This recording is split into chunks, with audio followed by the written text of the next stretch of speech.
هم 12 نقيبا وقال الله إني معكم لئن أقمتم الصلاة سے ثابت ہے کہ نماز اور زکوٰۃ بنی اسرائیل پر فرض تھی، اگرچہ اس کی کیفیت اور حیت وغیرہ میں فرق ہے۔ وَارْكَعُوا مَعَ الرَّاكِعِينَ، رکوع کے لغوی معنی جھکنے کے ہیں، اور اس معنی کے اعتبار سے یہ لفظ سجدے پر بھی بولا جا سکتا ہے، کیونکہ وہ بھی جھکنے کا انتہائی درجہ ہے، مگر اصطلاح شرع میں اس خاص جھکنے کو رکوع کہتے ہیں جو نماز میں معروف و مشہور ہے۔ آیت کے معنی یہ ہیں کہ رکوع کرو رکوع کرنے والوں کے ساتھ۔ یہاں ایک بات یہ قابل غور ہے کہ نماز کے تمام ارکان میں سے اس جگہ رکوع کی تخصیص کیوں کی گئی؟ اس کا جواب یہ ہے کہ یہاں نماز کا ایک جز بول کر کل نماز مراد لی گئی ہے، جیسے قرآن مجید میں ایک جگہ قرآن الفجر فرما کر پوری نماز فجر مراد ہے،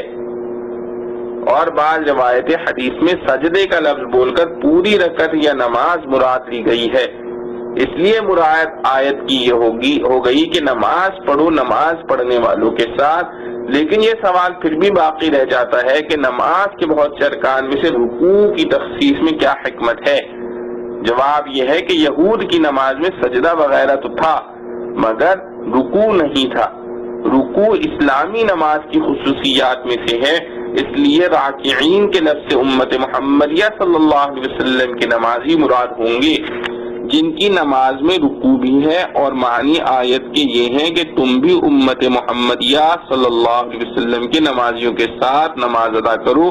یعنی اول ایمان قبول کرو پھر جماعت کے ساتھ نماز ادا کرو۔ با جماعت نماز کے احکام۔ نماز کا حکم اور اس کا فرض ہونا تو لفظ اقیم الصلاۃ سے معلوم ہو چکا تھا، اس جگہ مع الراکعین کے لفظ سے نماز کو جماعت کے ساتھ ادا کرنے کا حکم دیا گیا ہے۔ یہ حکم کس درجے کا ہے، اس میں علماء فقہا کا اختلاف ہے۔ ایک جماعت صحابہ رضوان اللہ علیہم اجمعین و تابعین رحمۃ اللہ علیہما اور فقہائے امت کی جماعت کو واجب قرار دیتی ہے،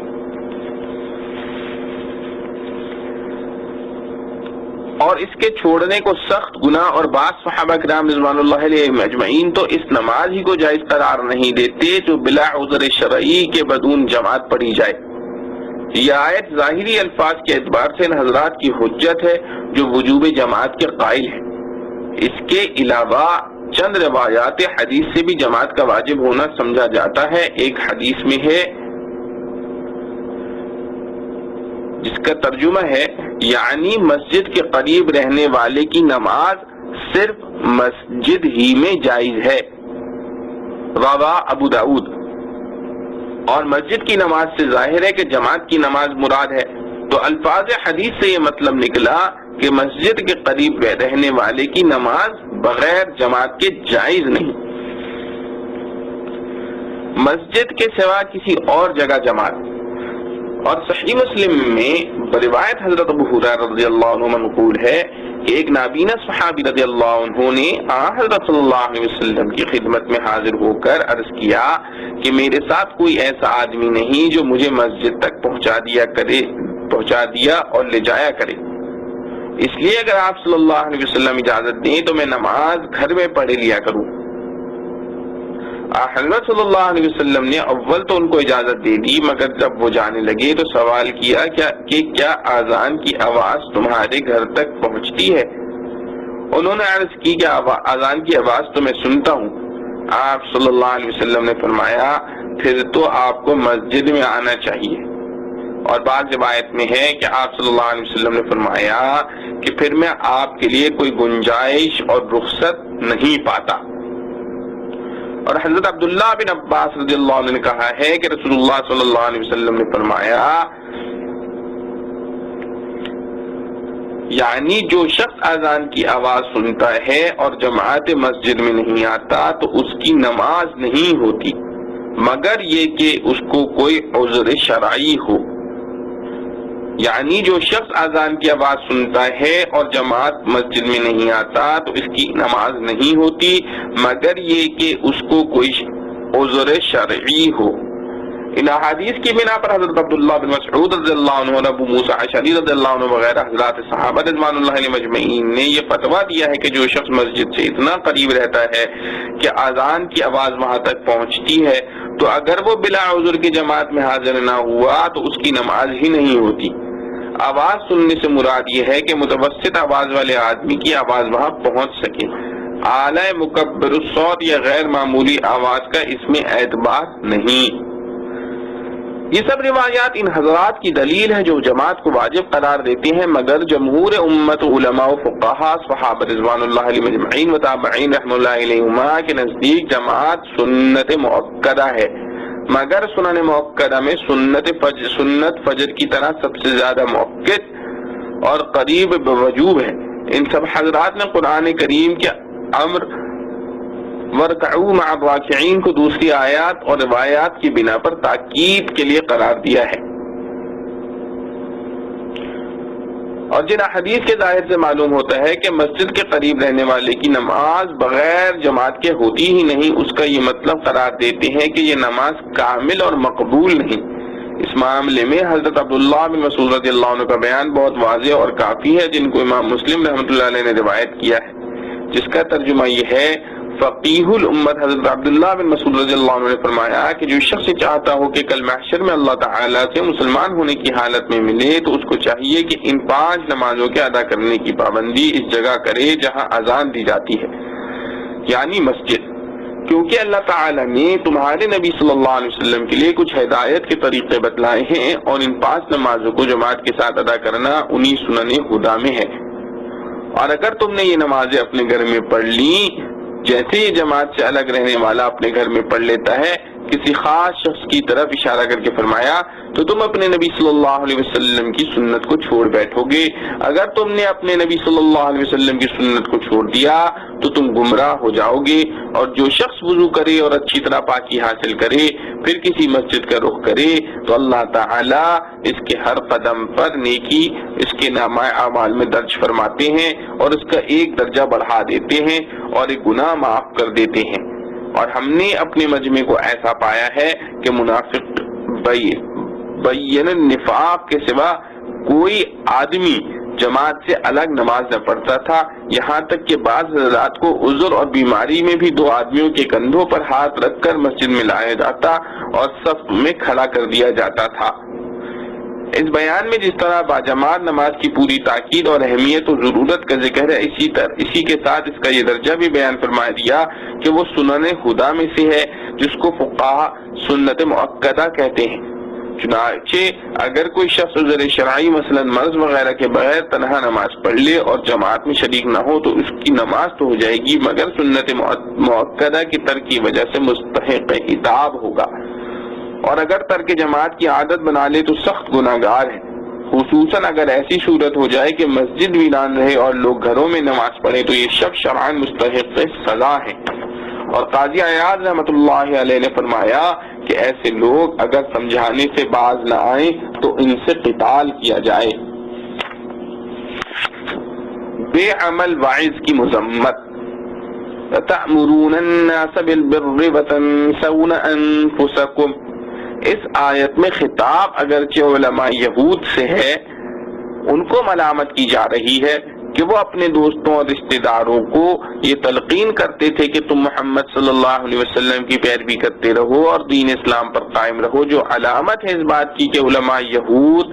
دین اسلام کو یقینی طور پر حق سمجھتے تھے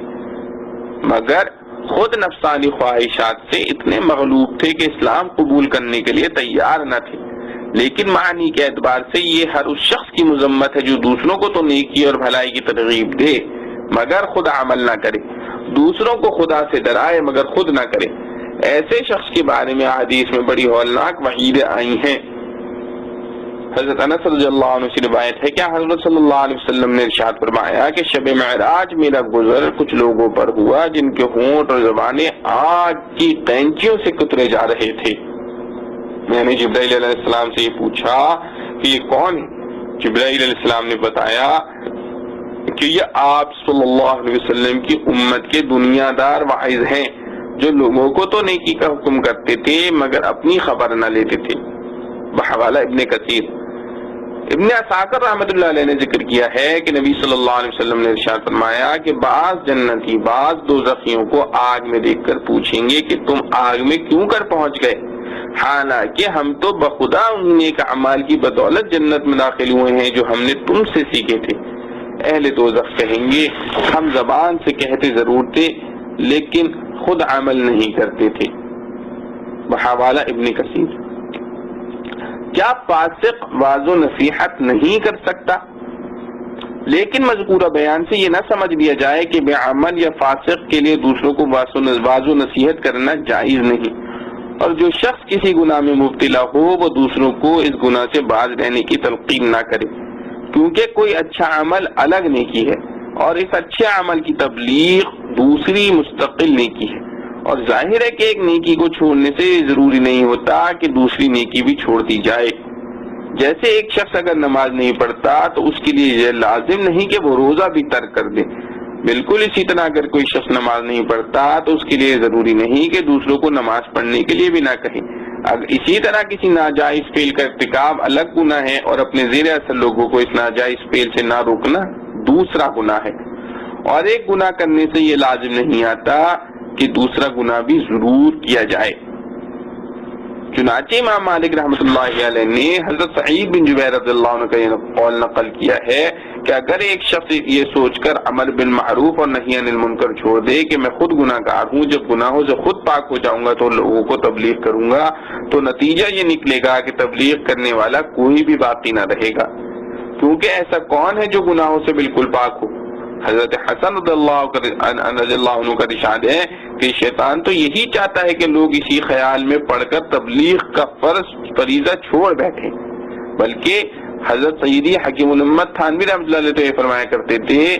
کہ جب مجھے اپنی کسی بری عادت کا علم ہوتا ہے تو میں اس عادت کی مذمت اپنے مواعظ میں خاص طور سے بیان کرتا ہوں تاکہ وعظ کی برکت سے یہ عادت جاتی رہے۔ خلاصہ یہ ہے کہ آیت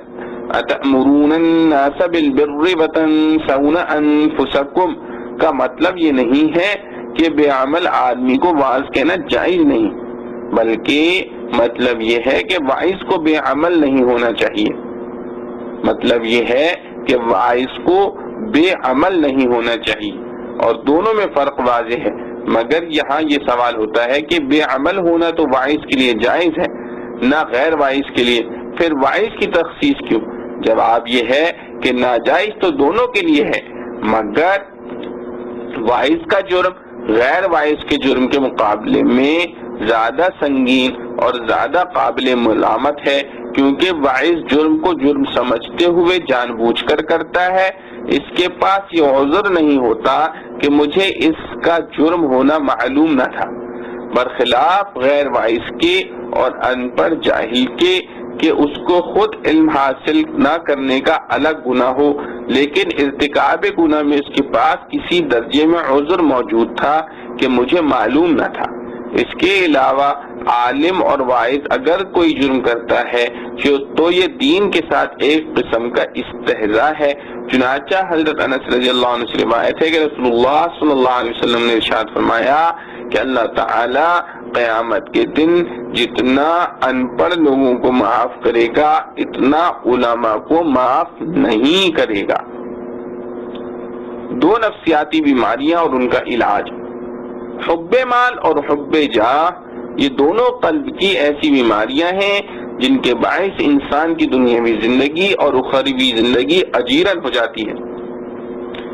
اور غور کیا جائے تو معلوم ہوگا کہ انسانی تاریخ میں اب تک جتنی انسانیت سوز لڑائیاں لڑی گئی ہیں اور جو فساد برپا ہوئے ان میں سے اکثر و بیشتر کو انہی دو بیماریوں نے جنم دیا تھا۔ حب مال کے نتائج یہ نکلتے ہیں یہ نکلتے ہیں نمبر 1 کنجوسی اور بخل پیدا ہوتا ہے، جس کا ایک قوی نقصان تو یہ ہوتا ہے کہ اس کی دولت قوم کو فائدہ نہیں پہنچاتی۔ دوسرا نقصان خود اس کی ذات کو پہنچتا ہے کہ معاشرے میں کوئی شخص ایسے شخص کو اچھی نظر سے نہیں دیکھتا۔ نمبر 2 خود غرضی پیدا ہوتی ہے جو مال کی حوث کو پورا کرنے کے لیے اسے اشیاء میں ملاوٹ، ناپ تول میں کمی، رشوت ستانی، مکر و فریب اور دغا بازی کے نئے حیلے سجھاتی ہے اور اپنی تجوری پہلے سے زیادہ بھرنے کے لیے دوسروں کا خون نچوڑ لینا چاہتا ہے۔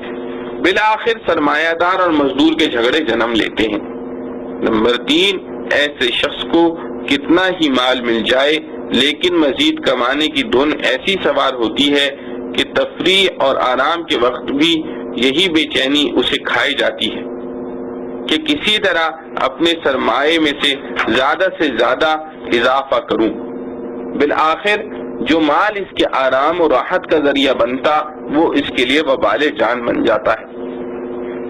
نمبر 4 حق بات خواہ کتنی ہی روشن ہو کر سامنے آ جائے مگر وہ ایسی کسی بات کو ماننے کی ہمت نہیں کرتا جو اس کی حوث مال سے متصادم ہو۔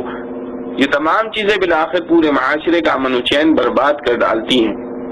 غور کیا جائے تو قریب یہی حال حب جا کا نظر آئے گا کہ اس کے نتیجے میں تکبر، خود غرضی، حقوق کی پامالی، حوث، اقتدار اور اس کے لیے خون ریز لڑائیاں اور اسی طرح کی بے شمار انسانیت سوز خرابیاں جنم لیتی ہیں جو بالآخر دنیا کو دوزخ بنا کر چھوڑتی ہیں۔ ان دونوں بیماریوں کا علاج قرآن کریم نے یہ تجویز فرمایا، وَاسْتَعِینُوا بِالصَّبْرِ وَالصَّلَاةِ، اور مدد لو صبر کے اور نماز سے، یعنی صبر اختیار کرو، یعنی اپنی لذات و شہوات پر قابو حاصل کر لو، اس سے حب مال گھٹ جائے گی، کیونکہ مال کی محبت اس لیے پیدا ہوتی ہے کہ مال لذات و شہوات کو پورا کرنے کا ذریعہ ہے۔ جب ان لذات و خواہشات کی اندھا دھن پیروی چھوڑنے پر ہمت باندھ لو گے تو شروع میں اگرچہ شاق گزرے گا لیکن رفتہ رفتہ یہ خواہشات اعتدال پر آ جائیں گی اور اعتدال تمہاری عادت بن جائے گا تو پھر مال کی فراوانی کی ضرورت نہ رہے گی، نہ اس کی محبت ایسی غالب آئے گی کہ اپنے نفع نقصان سے اندھا کر دے، اور نماز سے حب جا کم ہو جائے گی کیونکہ نماز میں ظاہری اور باطنی ہر طرح کی عاجزی اور پستی ہے۔ جب نماز کو صحیح ادا کرنے کی عادت ہو جائے گی تو ہر وقت اللہ کے سامنے اپنی عاجزی اور پستی کا تصور رہنے لگے گا، جس سے تکبر اور غرور اور حب جا گھٹ جائے گی۔ خشوع کی حقیقت الا علی الخاشعین، قرآن و سنت میں جہاں خشوع کی ترغیب مذکور ہے اس سے مراد وہ قلبی سکون و انکساری ہے جو اللہ کی عظمت اور اس کے سامنے اپنی حقارت کے علم سے پیدا ہوتی ہے۔ اس کے نتیجے میں طاعت آسان ہو جاتی ہے اور کبھی اس کے آثار بدن پر بھی ظاہر ہونے لگتے ہیں کہ وہ باادب، متواضع اور شکستہ قلب نظر آتا ہے۔ اگر دل میں خوف خدا اور تواضع نہ ہو تو خواہ وہ ظاہر میں کتنا ہی باادب اور متواضع نظر آئے وہ خشوع کا حامل نہیں۔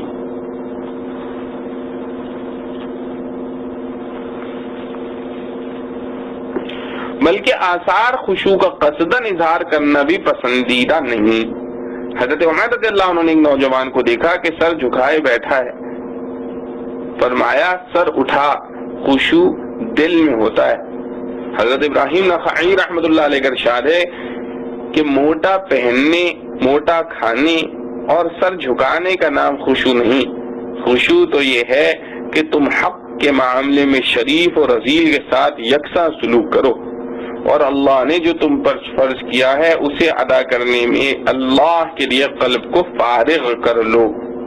حضرت حسن رحمۃ اللہ علیہ کا ارشاد ہے کہ حضرت عمر رضی اللہ عنہ جب بات کرتے تو سنا کر کرتے تھے،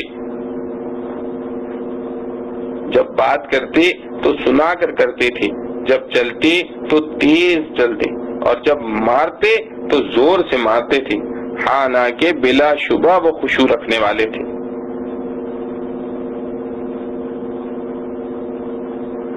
خلاصہ یہ کہ اپنے قصد و اختیار سے خاشعین کی صورت بنانا شیطان اور نفس کا دھوکہ ہے اور مذموم ہے۔ ہاں اگر بے اختیار یہ کیفیت ظاہر ہو جائے تو معذور ہے۔ فائدہ، خشوع کے ساتھ ایک دوسرا لفظ خضوع بھی استعمال ہوتا ہے، قرآن کریم میں بھی بار بار آیا ہے۔ یہ دونوں لفظ تقریباً ہم معنی ہیں، لیکن خشوع کا لفظ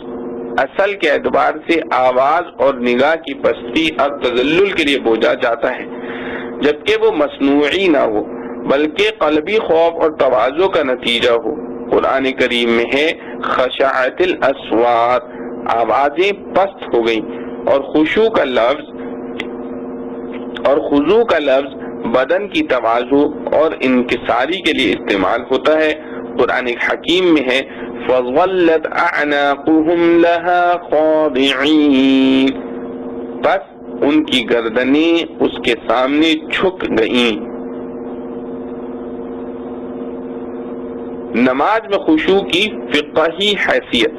نماز میں خشوع کی تاکید قرآن و سنت میں بار بار آئی ہے۔ قرآن حکیم کا ارشاد ہے وَأَقِمِ الصَّلَاةَ لِذِكْرِي، اور نماز قائم کر مجھے یاد کرنے کے لیے۔ اور ظاہر ہے کہ غفلت یاد کرنے کی ضد ہے۔ جو نماز میں اللہ جل شأنہ سے غافل ہے وہ اللہ کو یاد کرنے کا فریضہ ادا نہیں کر رہا۔ اور ایک اور آیت میں ارشاد ہے وَلَا تَكُن مِّنَ الْغَافِلِينَ، اور تو غافلوں میں سے نہ ہو۔ رسول اللہ صلی اللہ علیہ وسلم کا ارشاد ہے نماز تو صرف تمسکن اور تواضع ہی ہے۔ رسول اللہ صلی اللہ علیہ وسلم کا ارشاد ہے نماز تو صرف تمسکن اور تواضع ہی ہے، جس کا ظاہری مطلب یہ ہے کہ جب تمسکن اور تواضع دل میں نہ ہو تو وہ نماز نہیں۔ ایک اور حدیث میں ہے کہ جس کی نماز بے حیائی اور برائیوں سے نہیں روکتی، معلوم ہو ایک اور حدیث میں ہے کہ جس کی نماز اسے بے حیائی اور برائیوں سے نہ روک سکے وہ اللہ سے دور ہی ہوتا جاتا ہے، اور غافل کی نماز بے حیائی سے اور برائیوں سے نہیں روکتی۔ معلوم ہوا کہ غفلت کے ساتھ نماز پڑھنے والا اللہ سے دور ہی ہو جاتا ہے۔ امام غزالی رحمۃ اللہ علیہ نے مذکورہ آیات و روایات اور دوسرے دلائل پیش کر کے فرمایا ہے کہ ان کا یہ تقاضا ہے کہ خشوع نماز کے لیے شرط ہے اور نماز کی صحت اس پر موقوف ہو۔ پھر فرمایا کہ سفیان ثوری رحمۃ اللہ علیہ، حسن بصری رحمۃ اللہ علیہ اور معاذ بن جبل رضی اللہ عنہ کا مذہب یہی تھا کہ خشوع کے بغیر نماز ادا نہیں ہوتی بلکہ فاسد ہے۔ لیکن ائمہ اربعہ اور جمہور فقہا نے خشوع کو شرط صلاۃ قرار نہیں دیا بلکہ اسے نماز کی روح قرار دینے کے باوجود صرف اتنا شرط کیا ہے کہ تکبیر تحریمہ کے وقت قلب کو حاضر کر کے اللہ کے لیے نماز کی نیت کرے۔ باقی نماز میں اگر خشوع حاصل نہ ہو تو اگرچہ اتنی نماز کا اسے ثواب اسے نہیں ملے گا جتنے حصے میں خشوع نہیں رہا، لیکن فقہ کی روح سے وہ تارک صلاۃ نہیں کہلائے گا اور نہ اس پر تعزیر وغیرہ کے احکام مرتب ہوں گے جو تارک صلاۃ پر لگتے ہیں۔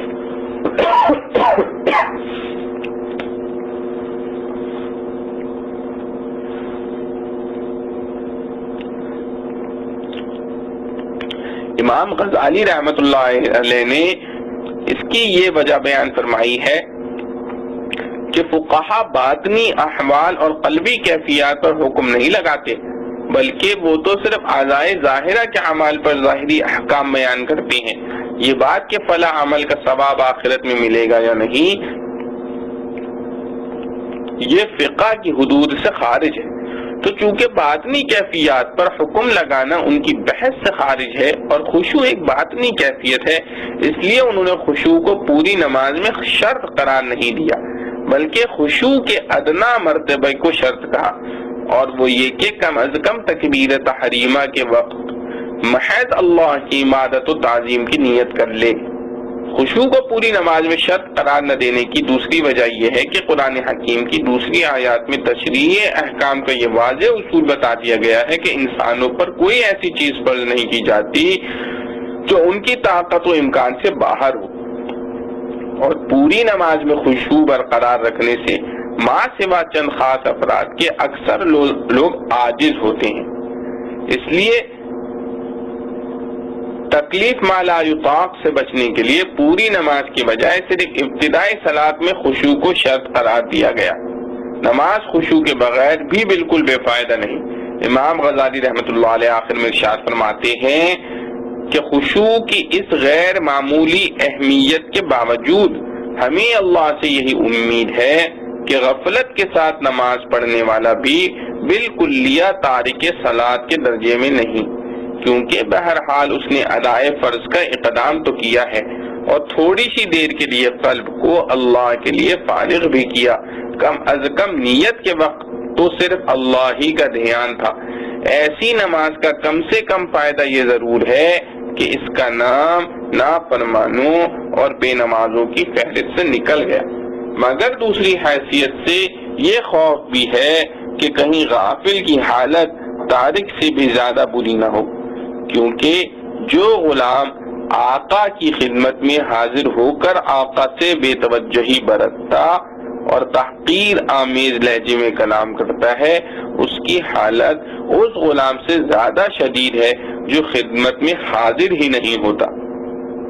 خلاصہ کلام یہ کہ معاملہ بیم و رجا کا ہے، عذاب کا خوف بھی ہے اور بخشش کی امید بھی۔ اس لیے غفلت و تساہل کو چھوڑنے کے لیے اپنی مقدور بھر کوشش کرتے رہنا چاہیے۔ وما توفیقی الا باللہ وآخر دعوانا الحمد للہ رب العالمین۔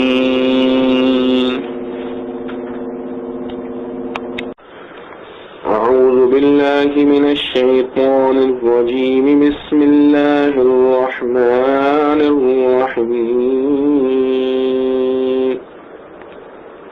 یا بنی اسرائیل اذکروا نعمتی التي انعمت علیکم وانی فضلتکم علی العالمین۔ واتقوا يوما لا تجزي نفس عن نفس شيئا ولا يقبل منها شفاعة ولا يؤخذ منها عدل ولا هم ينصرون۔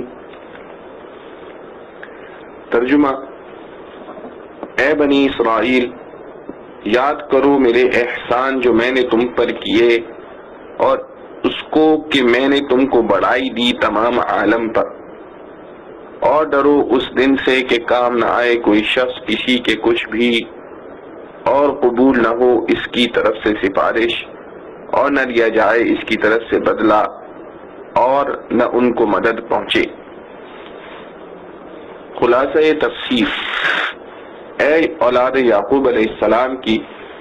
تم لوگ میری اس نعمت کو یاد کرو تاکہ شکر اور اطاعت کی تحریک ہو جو میں نے تم کو انعام میں دی تھی، اور اس بات کو یاد کرو کہ میں نے تم کو خاص خاص برتاؤ میں تمام جہان والوں پر فوقیت دی تھی۔ اور ایک ترجمہ یہ بھی ہو سکتا ہے کہ میں نے تم کو ایک بڑے حصہ مخلوق پر فوقیت دی تھی، مثلا اس زمانے کے لوگوں پر۔ فائدہ: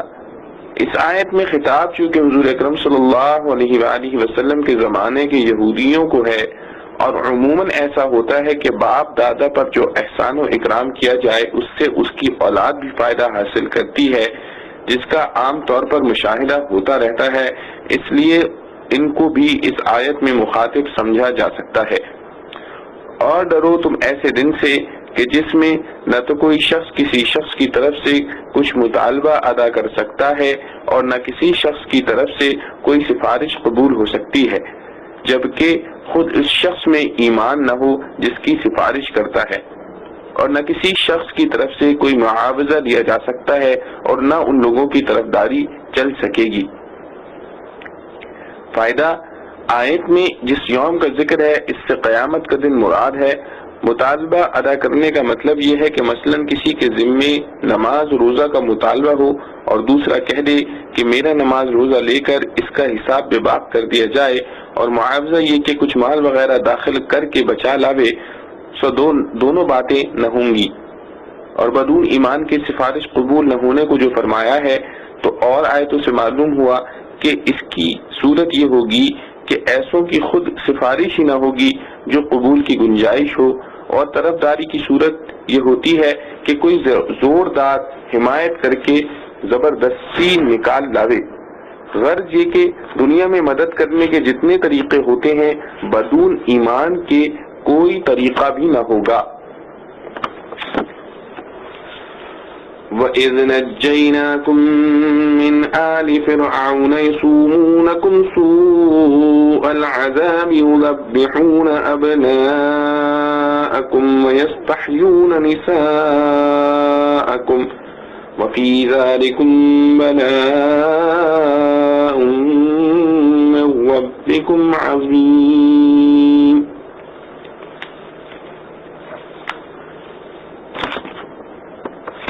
ترجمہ: اور یاد کرو اس وقت کو جب رہائی دی ہم نے تم کو فرعون کے لوگوں سے، جو کرتے تھے تم کو بڑا عذاب، ذبح کرتے تھے تمہارے بیٹوں کو اور زندہ چھوڑتے تھے تمہاری عورتوں کو، اور اس میں آزمائش تھی تمہارے رب کی طرف سے بڑی۔ خلاصہ تفسیر: اوپر جن خاص برتاؤں کا حوالہ دیا ہے، اب یہاں سے ان کی تفصیل بیان کرنی شروع کی۔ پہلا معاملہ تو یہ ہے کہ اور وہ زمانہ یاد کرو جب کہ رہائی دی ہم نے تم کو لوگوں کے آباء و اجداد کو متعلقین فرعون سے، جو فکر میں لگے رہتے تھے تمہاری دل آزاری کے، گلے کاٹتے تھے تمہاری اولاد ذکور کے، اور زندہ چھوڑ دیتے تھے تمہاری عورتوں کو، لڑکیوں کو کہ زندہ رہ کر بڑی عورتیں ہو جائیں۔ اور اس واقعے میں تمہارے پروردگار کی طرف سے تمہارا ایک بڑا بھاری امتحان تھا۔ فائدہ: کسی نے فرعون سے پیشن گوئی کر دی تھی کہ بنی اسرائیل میں ایک لڑکا ایسا پیدا ہوگا جس کے ہاتھوں تیری سلطنت جاتی رہے گی، اس لیے اس نے نوزائیدہ لڑکوں کو قتل کرنا شروع کر دیا، اور چونکہ لڑکیوں سے کوئی اندیشہ نہ تھا اس لیے ان سے کچھ تعارض نہیں کیا۔ دوسرے، اس میں اس کا اپنا ایک مطلب بھی تھا کہ ان عورتوں سے ماما گری اور خدمت گاری کا کام لیتا تھا، سو یہ عنایت بھی اپنے مطلب کے لیے تھی۔ اور اس واقعے سے یا تو یہ ذبح و قتل مذکور مراد ہے اور مصیبت میں صبر کا امتحان ہوتا ہے، اور یا رہائی دینا مراد ہے جو کہ ایک نعمت ہے۔ اور اس واقعے سے یا تو یہ ذبح و قتل مذکور مراد ہے اور مصیبت میں صبر کا امتحان ہوتا ہے، اور یا رہائی دینا مراد ہے جو کہ ایک نعمت ہے، اور نعمت میں شکر کا امتحان ہوتا ہے۔ اور اس نجات دینے کی تفصیل آگے بیان فرمائی۔ وَإِذْ فَرَقْنَا بِكُمُ الْبَحْرَ فَأَنْجَيْنَاكُمْ وَأَغْرَقْنَا آلَ فِرْعَوْنَ وَأَنْتُمْ تَنْظُرُونَ وَإِذْ وَاعَدْنَا مُوسَى 40 لَيْلَةً ثُمَّ اتَّخَذْتُمُ الْعِجْلَ مِنْ بَعْدِهِ وَأَنْتُمْ ظَالِمُونَ۔ ترجمہ: اور جب پھاڑ دیا ہم نے تمہاری وجہ سے دریا کو، پھر بچا دیا ہم نے تم کو اور ڈبو دیا فرعون کے لوگوں کو، اور تم دیکھ رہے تھے۔ اور جب ہم نے وعدہ کیا موسیٰ سے 40 رات کا، پھر تم نے بنا لیا بچڑا موسیٰ کے بعد اور تم ظالم تھے۔ اور جب ہم نے وعدہ کیا موسیٰ سے 40 رات کا، پھر تم نے بنا لیا بچڑا موسیٰ کے بعد اور تم ظالم تھے۔ خلاصہ تفسیر: اور وہ زمانہ یاد کرو جب کہ شق کر دیا ہم نے تمہارے رستہ دینے کی وجہ سے دریائے شور کو، پھر ہم نے ڈوبنے سے بچا لیا تم کو اور غرق کر دیا متعلقین فرعون کو ما فرعون کے، اور تم اس کا معائنہ کر رہے تھے۔ فائدہ: یہ قصہ اس وقت ہوا کہ موسیٰ علیہ السلام پیدا ہو کر پیغمبر ہو گئے اور مدتوں فرعون کو سمجھاتے رہے۔ جب وہ کسی طرح نہ مانا تو حکم ہوا کہ بنی اسرائیل کو خفیہ طور پر لے کر یہاں سے چلے جاؤ۔ راستے میں دریا حائل ہوا اور اسی وقت پیچھے سے فرعون بھی مع لشکر آ پہنچا۔ حق تعالی جل شأنہ کے حکم سے دریا شق ہو گیا اور بنی اسرائیل کو گزرنے کا راستہ مل گیا۔ یہ تو پار ہو گئے، فرعون کے پہنچنے تک دریا اسی طرح رہا، وہ بھی تعاقب کی غرض سے اس میں گھس گیا۔ اس وقت سب طرف سے دریا سمٹ کر اپنی سابق حالت پر ہو گیا، اور فرعون اور اس کے ساتھی سب وہاں ہی غرق ہو کر ختم ہو گئے۔ اور وہ زمانہ یاد کرو جبکہ وعدہ کیا تھا ہم نے موسیٰ علیہ السلام سے توریت دینے کا،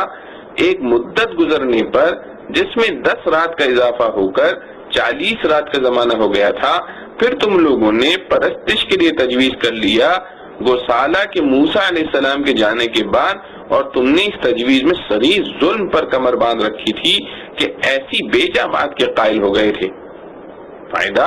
یہ قصہ اس وقت ہوا جب فرعون کے غرق ہونے کے بعد بنی اسرائیل بقول بعد مصر میں واپس آ کر رہنے لگے، یا بقول بعد کسی اور مقام پر ٹھہر گئے، تو موسیٰ علیہ السلام سے بنی اسرائیل نے عرض کیا کہ اب ہم بالکل مطمئن ہو گئے، اگر کوئی شریعت ہمارے لیے مقرر ہو تو اس کو اپنا دستور العمل بنائیں۔ موسیٰ علیہ السلام کی عرض پر حق تعالی جل شأنہ نے وعدہ فرمایا کہ تم کوہ طور پر آ کر 1 مہینہ ہماری عبادت میں مشغول رہو، ایک کتاب تم کو دیں گے۔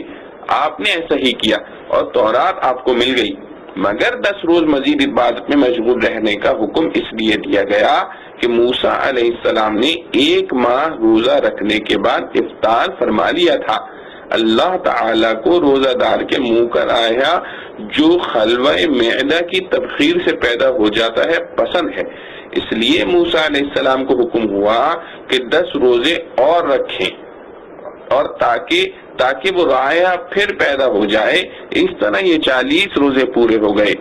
موسیٰ علیہ السلام تو یہاں رہے، اور وہاں ایک شخص سامری نامی تھا، اس نے چاندی یا سونے کا ایک بچڑے کا قالب بنا کر اس کے اندر وہ مٹی جو اس نے جبرائیل علیہ السلام کے گھوڑے کے قدم کے نیچے سے اٹھا کر اپنے پاس محفوظ رکھی ہوئی تھی ڈال دی۔ اس دن اس بچڑے میں جان پڑ گئی اور جوہلا بنی اسرائیل نے اس کی پرستش شروع کر دی۔ ثم عفونا عنكم من بعد ذلك لعلكم تشكرون۔ ترجمہ، پھر معاف کیا ہم نے تم کو اس پر بھی تاکہ تم احسان مانو۔ خلاصہ تفسیر، پھر بھی ہم نے تمہاری توبہ کرنے پر درگزر کیا، تم سے اتنی بڑی بات ہوئے پیچھے اس توقع پر کہ تم احسان مانو گے۔ فائدہ، اس توبہ کا بیان آگے 3 آیت میں مذکور ہے۔ اللہ تعالیٰ کے اس توقع رکھنے کا مطلب نعوذ باللہ یہ نہیں کہ خدا تعالیٰ کو شک تھا، بلکہ مطلب یہ ہے کہ یہ درگزر کرنا ایسی چیز ہے کہ دیکھنے والوں کو شکر گزاری کی توقع کا گمان ہو سکتا ہے۔ وَإِذْ آتَيْنَا مُوسَى الْكِتَابَ وَالْفُرْقَانَ لَعَلَّكُمْ تَهْتَدُونَ۔ ترجمہ، اور جب ہم نے موسیٰ کو کتاب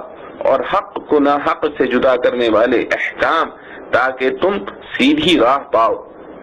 خلاصہ تفسیر، اور وہ زمانہ یاد کرو جب ہم نے موسیٰ علیہ السلام کو کتاب توریت دی اور فیصلے کی چیز اس توقع پر کہ تم راہ چلتے رہو۔ فائدہ، فیصلے کی چیز یا تو ان احکام شریعہ کو کہا جو تورات میں لکھے ہیں، کیونکہ شروع سے تمام تر اعتقادی اور عملی اختلافات کا فیصلہ ہو جاتا ہے۔ فیصلے کی چیز یا تو ان احکام شریعہ کو کہا جو تورات میں لکھے ہیں، کیونکہ شرع سے تمام تر اعتقادی اور عملی اختلافات کا فیصلہ ہو جاتا ہے، یا معجزوں کو کہا کہ ان سے سچے جھوٹے دعوے کا فیصلہ ہوتا ہے، یا خود تورات ہی کو کہہ دیا کہ اس میں کتاب ہونے کی صفت بھی ہے اور فیصل ہونے کی صفت بھی۔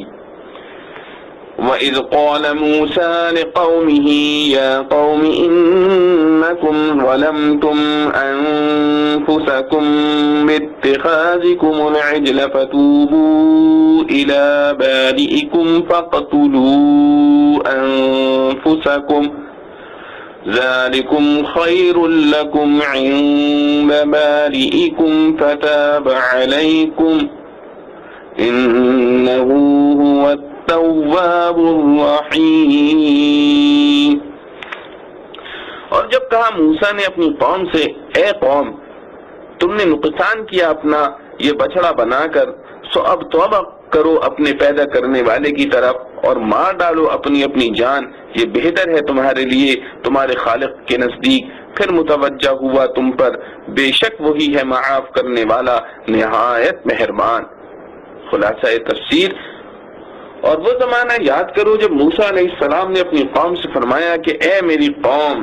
بے شک تم نے اپنا بڑا نقصان کیا اس گوسالہ پرستی کی تجویز سے، سو تم اپنے خالق کی طرف متوجہ ہو۔ پھر بعض آدمی جنہوں نے گوسالہ پرستی نہیں کی، بعض آدمیوں کو جنہوں نے گوسالہ پرستی کی قتل کرو۔ یہ عمل درآمد تمہارے لیے بہتر ہوگا تمہارے خالق کے نزدیک، پھر اس عمل درآمد کرنے سے حق تعالی تمہارے حال پر اپنی عنایت سے متوجہ ہوئے، بے شک وہ تو ایسے ہی ہیں کہ توبہ قبول کر لیتے ہیں اور عنایت فرماتے ہیں۔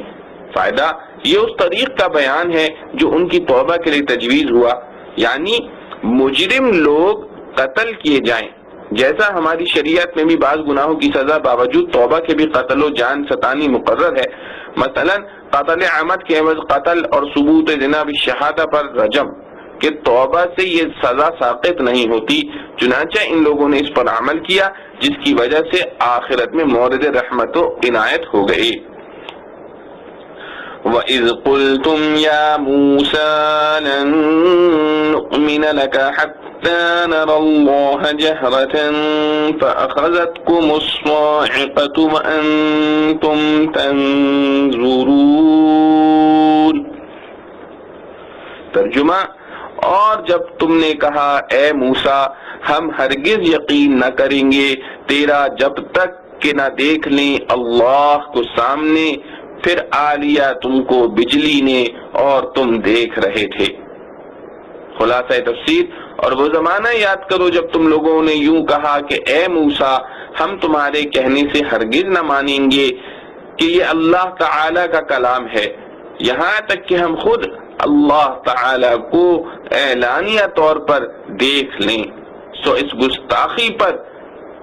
تم پر کڑک بجلی کی آ پڑی اور تم اس بجلی کا آنا آنکھوں سے دیکھ رہے تھے۔ فائدہ، اس کا قصہ اس طرح ہوا تھا کہ جب موسیٰ علیہ السلام نے کوہ طور سے توریت لا کر پیش کی کہ یہ اللہ تعالی کی کتاب ہے، تو بعض گستاخ لوگوں نے کہا اللہ تعالی خود ہم سے کہہ دے کہ یہ ہماری کتاب ہے تو بے شک ہم کو یقین آ جائے گا۔ موسیٰ علیہ السلام نے بإذن الہی فرمایا کہ کوہ طور پر چلو، یہ بات بھی ہو جائے گی۔ بنی اسرائیل نے اس کام کے لیے 70 آدمی منتخب کر کے موسیٰ علیہ السلام کے ساتھ کوہ طور پر روانہ کیے۔ وہاں پہنچنے پر اللہ تعالی کا کلام ان لوگوں نے خود سنا تو اس وقت اور رنگ لائے کہ ہم کو تو کلام سننے سے قناعت نہیں ہوتی، خدا جانے کون بول رہا ہوگا، اگر خدا کو دیکھ لیں تو بے شک مان لیں، چونکہ دنیا میں کوئی شخص اللہ تعالی کو دیکھنے کی قوت نہیں رکھتا، اس لیے اس گستاخی پر ان پر بجلی آ پڑی اور سب ہلاک ہو گئے۔ ہلاکت کے متعلق اگلی آیت میں بیان ہے، ثم بعثناكم من بعد موتكم لعلكم تشكرون۔ ترجمہ، پھر اٹھا کھڑا کیا ہم نے تم کو مر گئے پیچھے تاکہ تم احسان مانو۔ خلاصہ تفسیر، پھر ہم نے موسیٰ علیہ السلام کی دعا سے تم کو زندہ کر اٹھایا تمہارے مر جانے کے بعد اس توقع پر کہ تم احسان مانو گے۔ فائدہ، موت کے لفظ سے ظاہراً معلوم ہوتا ہے کہ یہ لوگ اس بجلی سے مر گئے تھے۔ ان کے دوبارہ زندہ کیے جانے کا قصہ یہ ہوا کہ موسیٰ علیہ السلام نے اللہ تعالیٰ سے عرض کیا کہ بنی اسرائیل یوں ہی بدگمان رہتے ہیں، اب وہ یہ سمجھیں گے کہ میں نے ان کو کہیں لے جا کر کسی تدبیر سے ان کا کام تمام کرا دیا ہوگا، مجھ کو اس تہمت سے محفوظ رکھیے۔ اللہ تعالیٰ نے اپنی رحمت سے ان کو پھر زندہ کر دیا۔ وَظَلَّلْنَا عَلَيْكُمُ الْغَمَامَ وَأَنزَلْنَا عَلَيْكُمُ الْمَنَّ وَالسَّلْوَىٰ كُلُوا مِن طَيِّبَاتِ مَا رَزَقْنَاكُمْ وَمَا ظَلَمُونَا وَلَٰكِن كَانُوا أَنفُسَهُمْ يَظْلِمُونَ۔ ترجمہ، اور سایہ کیا ہم نے تم پر ابر کا اور اتارا تم پر من اور سلوہ، کھاؤ پاکیزہ چیزیں جو ہم نے تم کو دیں اور انہوں نے ہمارا کچھ نقصان نہ کیا بلکہ اپنا ہی نقصان کرتے رہے۔ خلاصہ تفسیر، اور سایہ فگن کیا ہم نے تم پر ابر کو میدان تیہ میں اور خزانہ غیب سے پہنچایا ہم نے تمہارے پاس تربخبین اور بٹیرے، اور تم کو اجازت دی کہ کھاؤ نفیس چیزوں سے جو کہ ہم نے تم کو دی ہیں، مگر وہ لوگ اس میں بھی خلاف بات کر بیٹھے اور اس سے انہوں نے ہمارا کوئی نقصان نہیں کیا بلکہ اپنا ہی نقصان کرتے تھے۔ فائدہ، دونوں قصے وادی تہ میں واقع ہوئے۔ وادی تہ کی حقیقت یہ ہے کہ بنی اسرائیل کا اصلی وطن ملک شام ہے۔ حضرت یوسف علیہ السلام کے وقت میں مصر آئے تھے اور یہاں بھی رہ پڑے، اور ملک شام میں عمالقہ نامی قوم کا تسلط ہو گیا۔ فرعون جب غرق ہو گیا اور یہ لوگ مطمئن ہو گئے تو اللہ تعالیٰ کو ان کا حکم ہوا کہ عمالقہ سے جہاد کرو اور اپنی اصلی جگہ کو ان کے قبضے سے چھڑا لو۔ بنی اسرائیل اس ارادے پر مصر سے چلے اور ان کی حدود میں پہنچ کر جب عمالقہ کے زور و قوت کا حال معلوم ہوا تو ہمت ہار بیٹھے اور جہاد سے صاف انکار کر دیا۔ اللہ تعالیٰ نے ان کو اس انکار کی یہ سزا دی کہ 40 برس تک ایک میدان میں سرگرداں و پریشان پھرتے رہے، گھر پہنچنا بھی نصیب نہ ہوا۔ یہ میدان کچھ بڑا رقبہ نہ تھا، یہ میدان کچھ بہت بڑا رقبہ نہ تھا، بلکہ مصر اور شام کے درمیان 5-6 کوس یعنی تقریباً 10 میل کا رقبہ تھا۔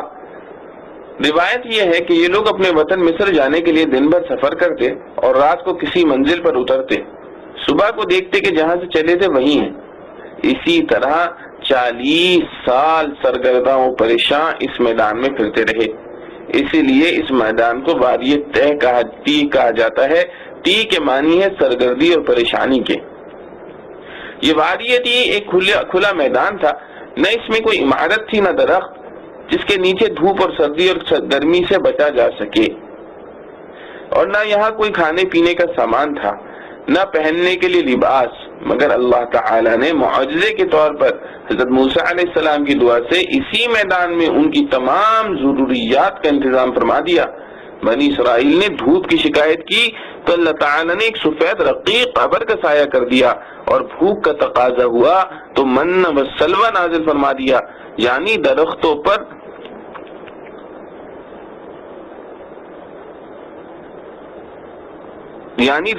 پر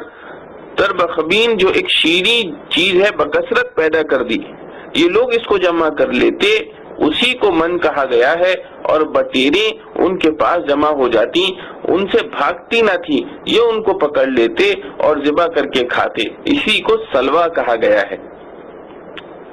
یہ لوگ دونوں لطیف چیزوں سے پیٹ بھر لیتے، چونکہ تربخبین کی کثرت معمول سے زائد تھی اور بٹیروں کا وحشت نہ کرنا یہ بھی معمول کے خلاف ہے، لہذا اس حیثیت سے دونوں چیزیں خزانہ غیب سے قرار دی گئیں۔ ان کو پانی کی ضرورت پیش آئی تو موسیٰ علیہ السلام کو ایک پتھر پر لاٹھی مارنے کا حکم دیا گیا، اس پتھر سے چشمے پھوٹ پڑے، جیسا کہ دوسری آیت قرآنی میں مذکور ہے۔ ان لوگوں نے رات کی اندھیری کا شکوہ کیا تو اللہ تعالیٰ نے غیب سے ایک روشنی عمودی شکل میں ان کے محلے کے درمیان قائم فرما دی۔ کپڑے میلے ہوئے اور پھٹنے لگے اور لباس کی ضرورت ہوئی تو اللہ تعالیٰ نے بطور اعجاز یہ صورت کر دی کہ ان کے کپڑے نہ میلے ہوں نہ پھٹیں، اور بچوں کے بدن پر جو کپڑے ہیں وہ ان کے بدن کے بڑھنے، اور ان لوگوں کو یہ بھی حکم ہوا تھا کہ بقدر خرچ لے لیا کریں،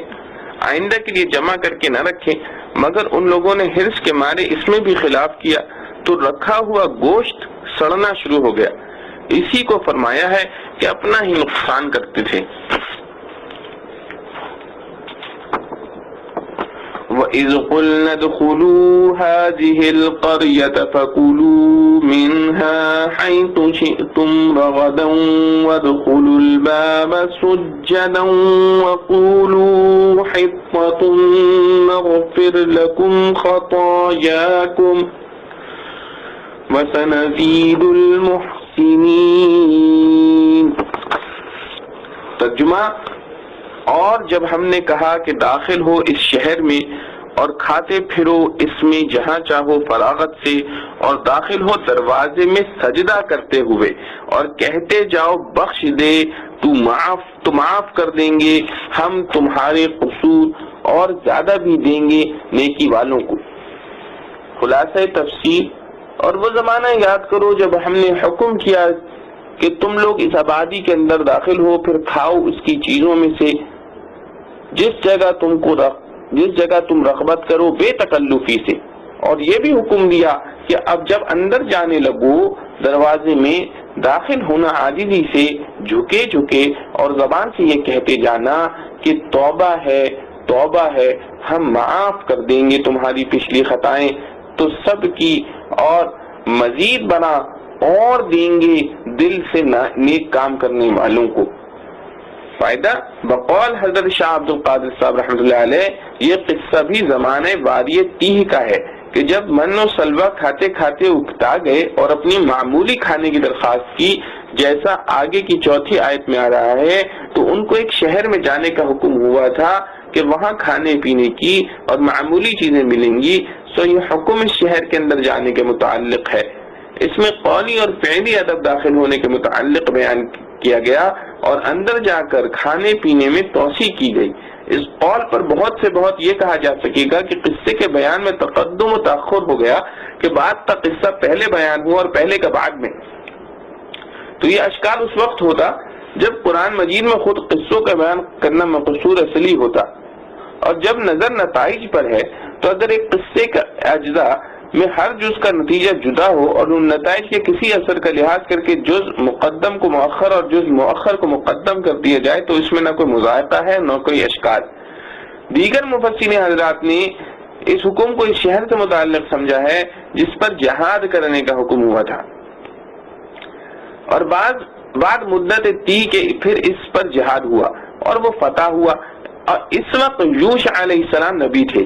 یہ حکم ان کی معرفت سے اس شہر کے بارے میں ہوا تھا۔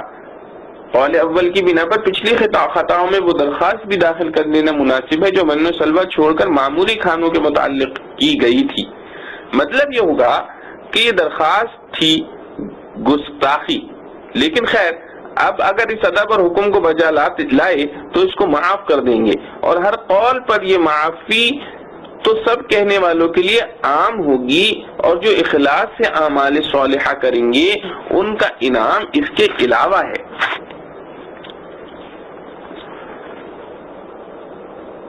فَبَدَّلَ الَّذِينَ ظَلَمُوا قَوْلًا غَيْرَ الَّذِي قِيلَ لَهُمْ فَأَنزَلْنَا عَلَى الَّذِينَ ظَلَمُوا رِجْزًا مِّنَ السَّمَاءِ بِمَا كَانُوا يَفْسُقُونَ۔ ترجمہ، پھر بدل ڈالا ظالموں نے بات کو خلاف اس کے کہ جو کہہ دی گئی تھی ان سے، پھر اتارا ہم نے ظالموں پر عذاب آسمان سے ان کی عدول حکمی پر۔ خلاصہ تفسیر،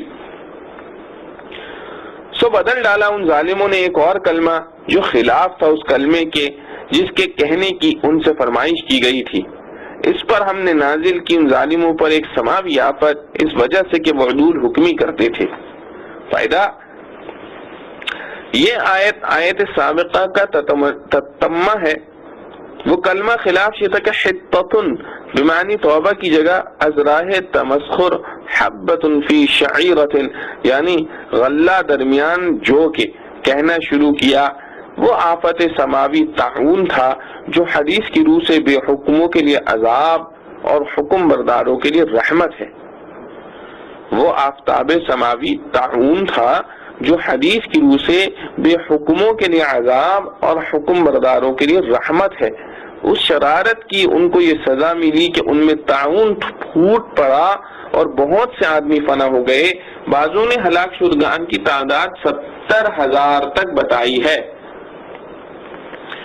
معارف و مسائل، اس آیت سے معلوم ہوا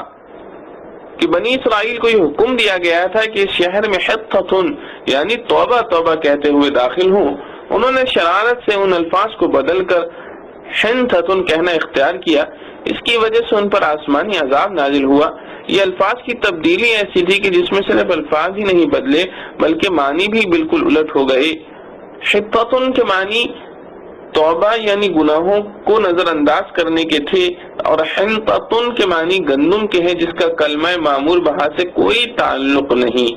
الفاظ کی ایسی تبدیلی خواہ قرآن میں ہو یا حدیث میں یا اور کسی امر الہی میں بالشبہ اور بالاتفاق حرام ہے، کیونکہ یہ ایک قسم کا استحضاء یا تحریف ہے، اسی پر یہ عذاب نازل ہوا۔ اب رہا یہ مسئلہ کہ معنی اور مقصود کو محفوظ رکھنے کے لیے صرف الفاظ کی تبدیلی کا کیا حکم ہے۔ امام قرطبی رحمۃ اللہ علیہ نے اپنی تفسیر میں اس کے متعلق فرمایا ہے کہ بعض کلمات اور اقوال میں معنی کی طرح الفاظ بھی مقصود اور ادائے عبادت کے لیے ضروری ہوتے ہیں۔ امام قرطبی رحمۃ اللہ علیہ نے اپنی تفسیر میں اس کے متعلق فرمایا ہے کہ بعض کلمات اور اقوال میں معنی کی طرح الفاظ بھی مقصود اور ادائے عبادت کے لیے ضروری ہوتے ہیں۔ ایسے اقوال میں لفظی تبدیلی بھی جائز نہیں،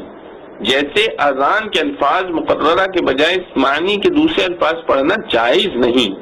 اسی طرح نماز میں جو دعائیں مثلا سبحانک اللہم، التحیات، دعائیں قنوت، تسبیحات، رکوع، سجود جن الفاظ سے منقول ہے انہی الفاظ میں ادا کرنا ضروری ہے۔ دوسرے الفاظ میں اگرچہ معنی وہی محفوظ بھی رہیں مگر تبدیلی جائز نہیں۔ اسی طرح تمام قرآن کریم کے الفاظ کا یہی حکم ہے کہ تلاوت قرآن سے جو احکام متعلق ہیں وہ صرف انہی الفاظ کے ساتھ ہیں جو قرآن کریم کے نازل ہوئے ہیں۔ اگر کوئی ان الفاظ کا ترجمہ دوسرے لفظوں میں کر کے پڑھے جس میں معنی بالکل محفوظ رہے، اس کو اصطلاح شریعت میں تلاوت قرآن نہ کہا جائے گا، اور نہ اس پر وہ ثواب حاصل ہوگا جو قرآن پڑھنے پر مقرر ہے کہ ایک حرف پر 10 نیکیاں لکھی جاتی ہیں، کیونکہ قرآن صرف معنی کا نام نہیں بلکہ معنی اور الفاظ نازل شدہ کے مجموعے کو قرآن کہا جاتا ہے۔ آیت مذکورہ میں فَبَدَّلَ الَّذِينَ ظَلَمُوا قَوْلًا غَيْرَ الَّذِي قِيلَ لَهُمْ کے الفاظ سے بظاہر یہی معلوم ہوتا ہے کہ ان کو توبہ کے لیے جو الفاظ حِطَّةٌ کے بتلائے گئے تھے یہ الفاظ بھی مأمور بھی تھے، ان کا بدلنا خود بھی گناہ تھا، پھر تبدیلی ایسی کر دی کہ معنی ہی الٹ گئے، اس لیے عذاب آسمانی کے مستحق ہو گئے۔ لیکن جن اقوال اور کلمات میں اصل مقصود معنی ہی ہے، اصل الفاظ مقصود نہیں، ان میں اگر لفظی تبدیلی ایسی کی جائے کہ معنی پر کوئی اثر نہ پڑے تو پوری طرح محفوظ رہے تو جمہور محدثین اور فقہا کے نزدیک یہ تبدیلی جائز ہے۔ بعض حضرات محدثین حدیث رسول اللہ صلی اللہ علیہ وسلم میں ایسی لفظی تبدیلی کو بھی جائز نہیں کہتے۔ قرطبی رحمۃ اللہ علیہ نے امام مالک رحمۃ اللہ علیہ، شافعی رحمۃ اللہ علیہ، امام اعظم ابو حنیفہ رحمۃ اللہ علیہ سے نقل کیا ہے کہ حدیث میں روایت بالمعنی بھی جائز ہے، مگر شرط یہ ہے کہ روایت کرنے والا عربی زبان کا ماہر اور مواقع خطاب اور جس ماحول میں حدیث وارد ہوئی ہے اس سے پوری طرح واقف ہو تاکہ اس کی غلطی سے معنی میں فرق نہ آ جائے۔ اور ائمہ حدیث کی ایک جماعت جس طرح الفاظ حدیث سنے ہیں اسی طرح نقل کرنا ضروری سمجھتے ہیں، کوئی لفظی تغیر و تبدل جائز نہیں رکھتے۔ محمد بن سیرین رحمہ اللہ علیہ، قاسم بن محمد رحمہ اللہ علیہ وغیرہ کا بھی یہی مسلک ہے، یہاں تک کہ ان میں سے بعض حضرات کا تعامل یہ ہے کہ اگر راوی حدیث نے کوئی لفظ نقل کرنے میں کوئی لغوی غلطی بھی کی ہے تو اس سے سننے والے کو اسی غلطی کے ساتھ روایت کرنا چاہیے،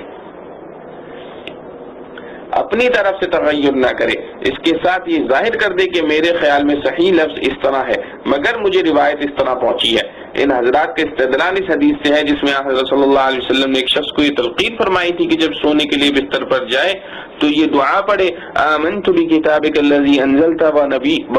وبنبیک الذی ارسلت۔ اس شخص نے نبی کا جگہ رسولک پڑھ دیا تو حضرت صلی اللہ علیہ وسلم نے پھر یہ ہدایت فرمائی کہ لفظ نبی کا پڑھا کرے، جس سے معلوم ہوا کہ لفظی تبدیلی بھی جائز نہیں۔ اسی طرح ایک حدیث میں حضرت صلی اللہ تعالی علیہ وسلم کا ارشاد ہے، یعنی اللہ تعالیٰ اس شخص کو سرسبز و شاداب رکھے جس نے میرا کوئی کلام سنا اور پھر امت کو اسی طرح پہنچا دیا جس طرح سنا تھا۔ اس سے بھی یہ ظاہر ہے کہ جن الفاظ سے سنا تھا انہی لفظوں سے پہنچانا مراد ہے۔ حدیث کی روایت میں ٹھیک وہی الفاظ نقل کرے، مگر جمہور محدثین اور فقہا کے نزدیک اگرچہ اولا اور افضل تو یہی ہے کہ جہاں تک ہو سکے حدیث کی روایت میں ٹھیک وہی الفاظ نقل کرے جو سنے ہیں، اپنے قصد سے ان میں تبدیلی نہ کرے، لیکن اگر وہ الفاظ پوری طرح یاد نہیں رہے تو ان کا مفہوم اپنے الفاظ میں نقل کر دینا بھی جائز ہے۔ اور حدیث بلغھا کما سمعھا کا یہ مطلب بھی ہو سکتا ہے کہ جو مضمون سنا ہے وہی بعینی ہی نقل کر دے، اس کے مفہوم میں کوئی فرق نہ آوے، الفاظ کی تبدیلی اس کے منافی نہیں۔ امام قرطبی رحمۃ اللہ علیہ نے اس کی تائید میں فرمایا کہ خود یہی حدیث اس کی دلیل ہے کہ الفاظ کی تبدیلی بضرورت جائز ہے، کیونکہ خود اس حدیث کی روایت ہی ہم تک مختلف الفاظ سے پہنچی ہے. اور پہلی حدیث میں جو لفظ رسول کے بجائے نبی ہی پڑھنے کا امر فرمایا، اس کی ایک وجہ یہ بھی ہو سکتی ہے کہ لفظ نبی میں صفت مدح بنسبت رسول کے زیادہ ہے، کیونکہ رسول کا لفظ تو قاصد کے معنی میں بھی دوسروں کے لیے بھی بولا جاتا ہے، بخلاف لفظ نبی کے کہ وہ خاص اسی منصب کے لیے استعمال ہوتا ہے جو اللہ تعالی کی طرف سے اپنے مخصوص بندوں کو بذریعہ وحی خطاب کرنے کا عطا کیا جاتا ہے. اور دوسری وجہ یہ بھی ہو سکتی ہے کہ دعاؤں میں الفاظ منقولہ کا اتباع خواص و آثار کے اعتبار سے ایک خاص اہمیت رکھتا ہے، دوسرے الفاظ میں وہ خاصیت نہیں رہتی.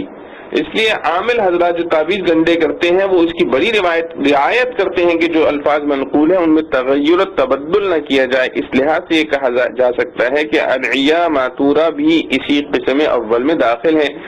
جن میں معنی کے ساتھ الفاظ مخصوصہ کی حفاظت بھی مقصود ہے. واللہ سبحانہ وتعالی عالم. وَإِذِ اسْتَسْقَىٰ مُوسَىٰ لِقَوْمِهِ فَقُلْنَا اضْرِب بِّعَصَاكَ الْحَجَرَ فَانفَجَرَتْ مِنْهُ اثْنَتَا عَشْرَةَ عَيْنًا قَدْ عَلِمَ كُلُّ أُنَاسٍ مَّشْرَبَهُمْ كُلُوا وَاشْرَبُوا مِن رِّزْقِ اللَّهِ وَلَا تَعْثَوْا فِي الْأَرْضِ مُفْسِدِينَ. ترجمہ: اور جب پانی مانگا موسیٰ نے اپنی قوم کے واسطے تو ہم نے کہا مار اپنے عصا کو پتھر پر، سو بہہ نکلے اس سے 12 چشمے. پہچان لیا ہر قوم نے اپنا گھاٹ، کھاؤ اور پیو اللہ کی روزی اور نہ پھرو ملک میں فساد مچانے، اور نہ پھرو ملک میں فساد مچاتے. خلاصہ تفسیر: اور وہ زمانہ یاد کرو جب حضرت موسیٰ علیہ السلام نے پانی کی دعا مانگی اپنی قوم کے واسطے. اس پر ہم نے موسیٰ علیہ السلام کو حکم دیا کہ اپنی اس عصا کو فلاں پتھر پر مارو، اس سے پانی نکل آئے گا. بس عصا پتھر مارنے کی دیر تھی، فوراً اس سے 12 چشمے پھوٹ نکلے. اور بنی اسرائیل کے بھی 12 ہی خاندان تھے، چنانچہ ہر شخص نے اپنے پانی پینے کا موقع معلوم کر لیا. اور ہم نے یہ نصیحت کی کہ کھانے کو کھاؤ اور پینے کو پیو، اللہ تعالیٰ کے رزق سے اور حد اعتدال سے مت نکلو، فساد و فتنہ کرتے ہوئے سرزمین میں.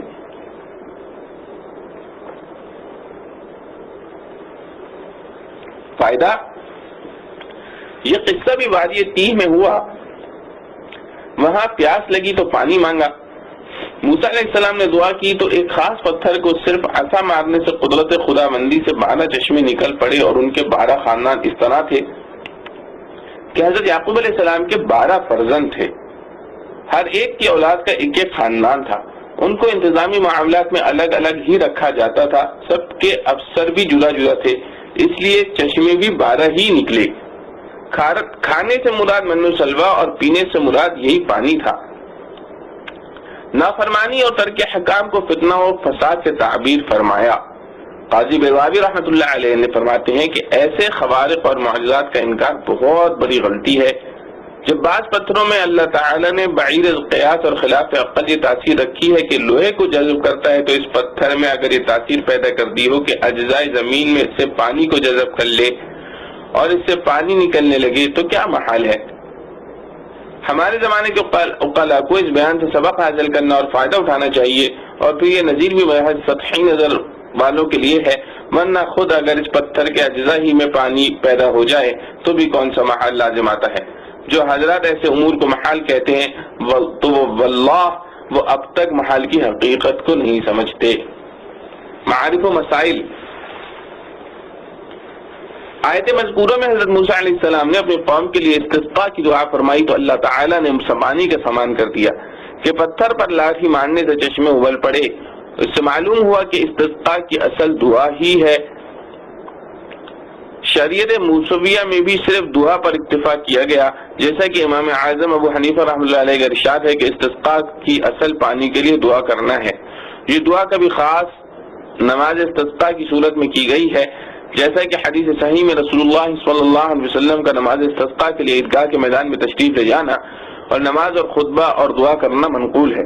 اور کبھی ایسا بھی ہوا کہ بغیر کسی خاص نماز کے صرف دعا پر اکتفا کیا گیا، جیسا کہ صحیحین میں حضرت انس رضی اللہ عنہ کی روایت سے منقول ہے کہ خطبہ جمعہ ہی میں آپ صلی اللہ علیہ وسلم نے دعا فرمائی، اللہ تعالی نے بارش نازل فرما دی۔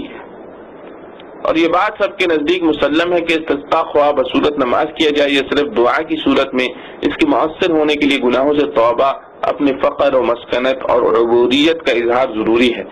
گناہوں پر اصرار اور اللہ تعالیٰ کی نافرمانیوں پر قائم رہتے ہوئے تاثیر دعا کے انتظار کا کسی کو حق نہیں۔ اللہ تعالیٰ اپنے کرم سے یوں بھی قبول فرما لیں، ان کے قبضہ قدرت میں سب کچھ ہے۔ وَإِذْ قُلْتُمْ يَا مُوسَى لَن نَّصْبِرَ عَلَىٰ طَعَامٍ وَاحِدٍ فَادْعُ لَنَا رَبَّكَ يُخْرِجْ لَنَا مِمَّا تُنبِتُ الْأَرْضُ مِن بَقْلِهَا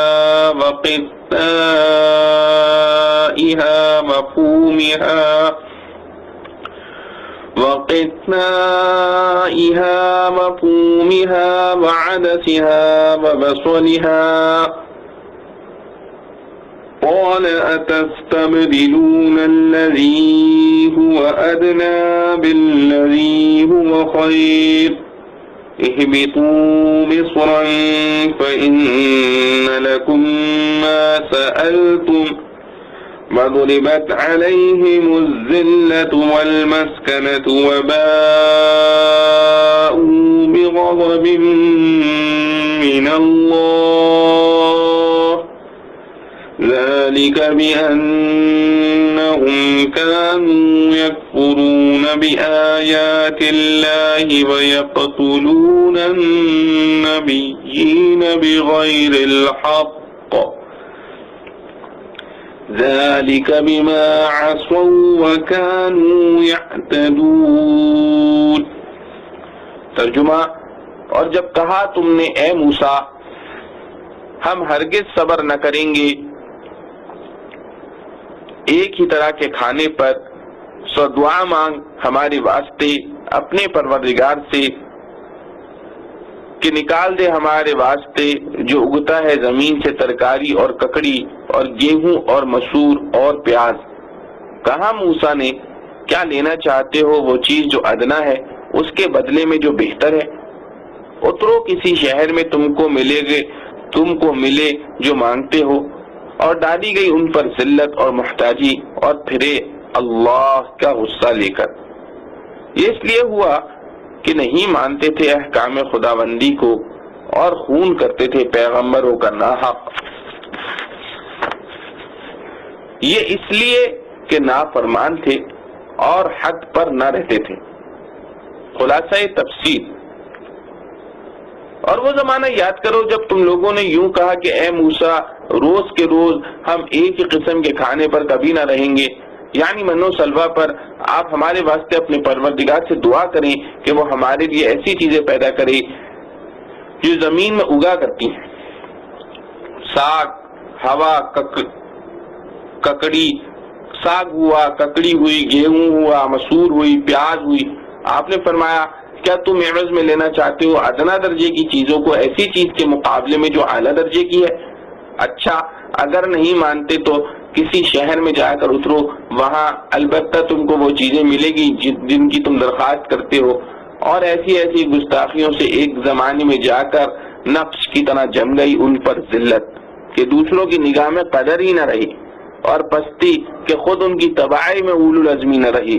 اور مستحق ہو گئے غضب الہی کے۔ اور یہ ذلت و غضب اس وجہ سے ہوا کہ وہ لوگ منکر ہو جاتے تھے احکام الہیہ کے اور قتل کر دیا کرتے تھے پیغمبروں کو کہ وہ خود قتل ان کے نزدیک بھی ناحق ہوتا تھا، اور نیز یہ ذلت و غضب اس وجہ سے ہوا کہ ان لوگوں نے اطاعت نہ کی اور دائرہ اطاعت سے نکل جاتے تھے۔ فائدہ، یہ قصہ بھی وادی تیہ کا ہے۔ من و سلوہ سے اکتا کر ان ترکاریوں اور غلوں کی درخواست کی۔ اس میدان کے داخل حدود میں کوئی شہر آباد تھا، وہاں جا کر رہنے کا حکم ہوا کہ وہ جو تو کھاؤ کماؤ، اور من جملہ ذلت و مسکنت کے یہ بھی ہے کہ یہودیوں سے سلطنت قرب قیامت تک کے لیے چھین لی گئی. اور من جملہ ذلت و مسکنت کی یہ بھی ہے کہ یہودیوں سے سلطنت قرب قیامت تک کے لیے چھین لی گئی. البتہ بالکل قیامت کے قریب محض لٹیروں کا سب بے ضابطہ تھوڑا زور شور دجال یہودی کا کل 40 دن کے لیے ہو جائے گا اور اس کو کوئی عاقل سلطنت نہیں کہہ سکتا. اور ان کو یہ بات موسیٰ علیہ السلام کی معرفت جتلا دی گئی تھی کہ اگر بے حکمی کرو گے تو ہمیشہ دوسری قوموں کے محکوم رہو گے، جیسا کہ سورہ اعراف کی آیت وَإِذْ تَأَذَّنَ رَبُّكَ لَيَبْعَثَنَّ عَلَيْهِمْ إِلَى يَوْمِ الْقِيَامَةِ مَن يَسُومُهُمْ سُوءَ الْعَذَابِ میں مذکور ہے. موجودہ اسرائیلی حکومت کی حیثیت بھی امریکہ اور برطانیہ کے غلام سے زیادہ کچھ نہیں. اور بہت سے پیغمبر مختلف اوقات میں یہودیوں کے ہاتھ سے قتل ہوئے، جس کو وہ لوگ بھی دل میں سمجھتے تھے کہ ہمارا یہ فعل ناحق ہے، لیکن عناد اور ضد نے اندھا بنا رکھا تھا.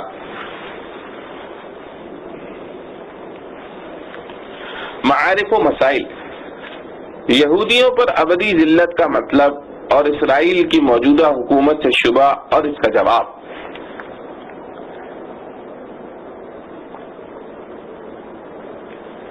آیات مذکورہ میں یہود کی سزا دنیا میں دائمی ذلت و مسکنت اور دنیا و آخرت میں غضب الہی کو بیان کیا گیا ہے. ان کی دائمی ذلت و مسکنت کا مفہوم جو ائمہ تفسیر صحابہ رضوان اللہ علیہ مجمعین و تابعین رحمہ اللہ علیہما سے منقول ہے، اس کا خلاصہ ابن کثیر رحمۃ اللہ علیہ کے الفاظ میں یہ ہے کہ یعنی وہ کتنے ہی مالدار بھی ہو جائیں، وہ کتنے بھی مالدار بھی ہو جائیں، ہمیشہ تمام اقوام میں ذلیل و حقیر ہی سمجھے جائیں گے. جس کے ہاتھ لگیں گے ان کو ذلیل کرے گا اور ان پر غلامی کی علامتیں لگا دے گا. یعنی وہ کتنے ہی مالدار بھی ہو جائیں، ہمیشہ تمام اقوام میں ذلیل و حقیر ہی سمجھے جائیں گے. جس کے ہاتھ لگیں گے ان کو ذلیل کرے گا اور ان پر غلامی کی علامتیں لگا دے گا. امام تفسیر ضحاک ابن مزاحم رحمۃ اللہ علیہ نے حضرت عبداللہ بن عباس رضی اللہ عنہ سے ان کی ذلت و مسکنت کا یہ مفہوم نقل کیا ہے کہ مطلب یہ ہے کہ یہودی ہمیشہ دوسروں کی غلامی میں رہیں گے، ان کو ٹیکس وغیرہ ادا کرتے رہیں گے، خود ان کو کوئی قوت و اقتدار حاصل نہ ہوگا. اس مضمون کی ایک آیت سورہ آل عمران میں ایک زیادتی کے ساتھ اس طرح آئی ہے ضربت علیہم الذلۃ اینما تقفوا الا بحبل من اللہ وحبل من الناس. ترجمہ، جما دی گئی ان پر بے قدری جہاں کہیں جائیں گے مگر ہاں ایک تو ایسے ذریعے سے جو اللہ کی طرف سے ہو، مگر ہاں ایک تو ایسے ذریعے سے جو اللہ کی طرف سے ہو اور ایک ایسے ذریعے سے جو آدمیوں کی طرف سے ہو. اللہ تعالیٰ کے ذریعے کا مطلب تو یہ ہے کہ جن لوگوں کو اللہ تعالیٰ نے ہی اپنے قانون میں امن دے دیا ہو، جیسے نابالغ بچے، عورتیں یا ایسے عبادت گزار جو مسلمانوں سے لڑتے نہیں پھرتے،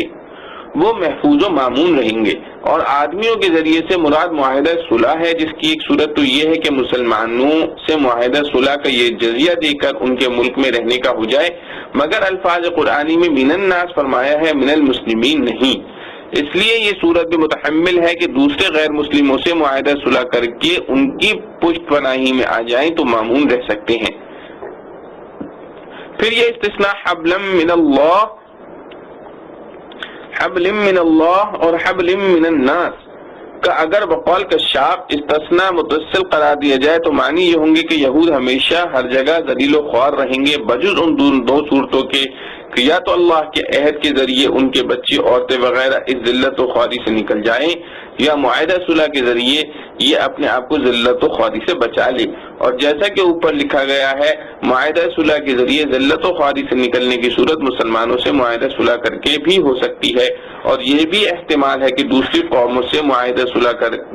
کر کے ان کے سہارے ذلت و خواری سے محفوظ رہیں. یہ سب تقریر استثناء متصل کی تقدیر پر ہے. اور بہت سے حضرات مفسرین نے اس کو ذلیل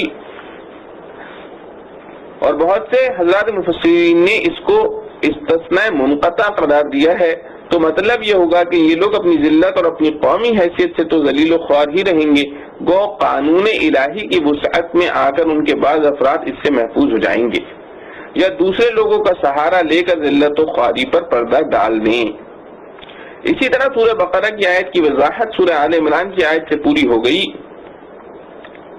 اور اسی سے وہ تمام شبہات بھی دور ہو گئے جو آج کل فلسطین میں یہودیوں کی حکومت قائم ہونے کی بنا پر بہت سے مسلمانوں کو پیش آتے ہیں کہ قرآن کے قطعی ارشادات سے تو یہ سمجھا جاتا ہے کہ یہودیوں کی حکومت کبھی قائم نہ ہوگی، اور واقعہ یہ پایا جاتا ہے کہ فلسطین میں ان کی حکومت قائم ہو گئی.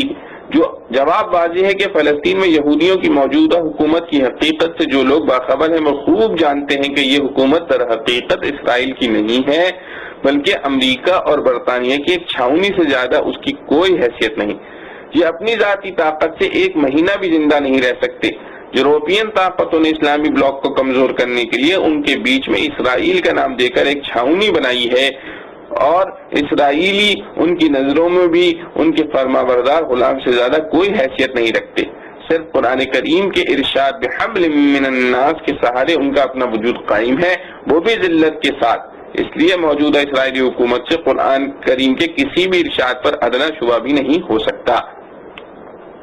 اس کے علاوہ یہاں یہ بات بھی قابل غور ہے کہ یہود، نصارہ اور مسلمانوں میں سب سے پہلے یہود ہیں، ان کی شریعت، ان کی تہذیب سب سے پہلی ہے. اگر پوری دنیا میں فلسطین کے ایک چھوٹے سے قبضے پر ان کا تسلط کسی طرح ہو بھی گیا تو پوری دنیا کے نقشے میں یہ حصہ ایک نقطے سے زیادہ کوئی حیثیت نہیں رکھتا.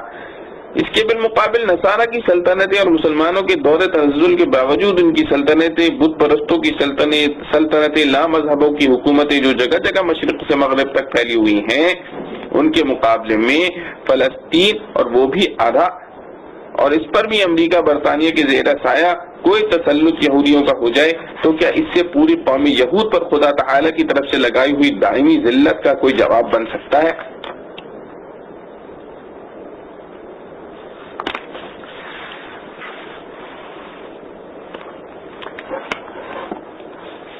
إن الذين آمنوا والذين هادوا والنصارى والصابئين من آمن بالله واليوم الآخر وعمل صالحا